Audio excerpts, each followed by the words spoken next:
Le livre Stallone et le film Jeu d'enfant soulèvent la question du libre arbitraire chez les deux protagonistes Lise et Sophie. Est-ce que ces personnages décident leurs propres choix ou est-ce que le destin détermine le résultat de leur histoire? D'abord, il faut discuter la définition du libre arbitraire et du destin. Le destin est une puissance extérieure à la volonté humaine. Alors, si le libre arbitraire s'oppose au destin, c'est l'absence de contrainte des puissances supérieures. Ensuite, comment est-ce qu'on peut savoir si le destin est présent?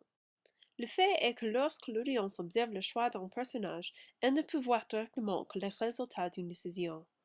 On peut spéculer des objectifs d'un personnage, mais ses intentions ne sont pas indicatives de l'origine de ses idées. Il est possible qu'un créateur devant a mis des intentions dans la tête du personnage, et peut-être il les a habilement déguisées comme le résultat du libre arbitraire. On peut connaître ses intentions, mais pas les origines de ses intentions. Dans Stallone, la majorité de l'histoire est centrée sur les décisions de Lise. Le début du livre suggère l'intervention du destin, en particulier au moment où elle voit le film Rocky pour la première fois.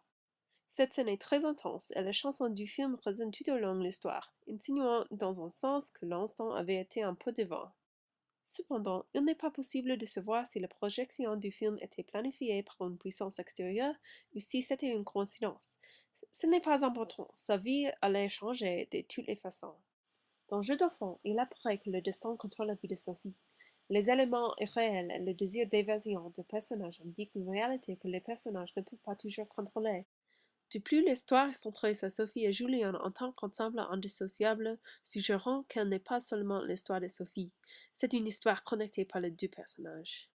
Quand Julien a dit à Sophie va en enfer, elle a répondu tu m'accompagnes, on ne se revoit pas pendant 10 ans, cap.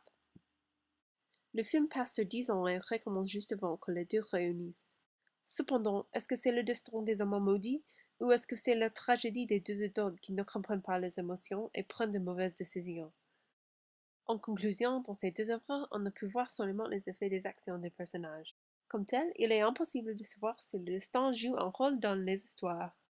Le destin est une puissance extérieure à la volonté humaine, et cette définition implique que la puissance extérieure peut se déguiser le destin comme le libre arbitraire. Enfin, l'humanité n'a pas la capacité de connaître l'origine de ses décisions.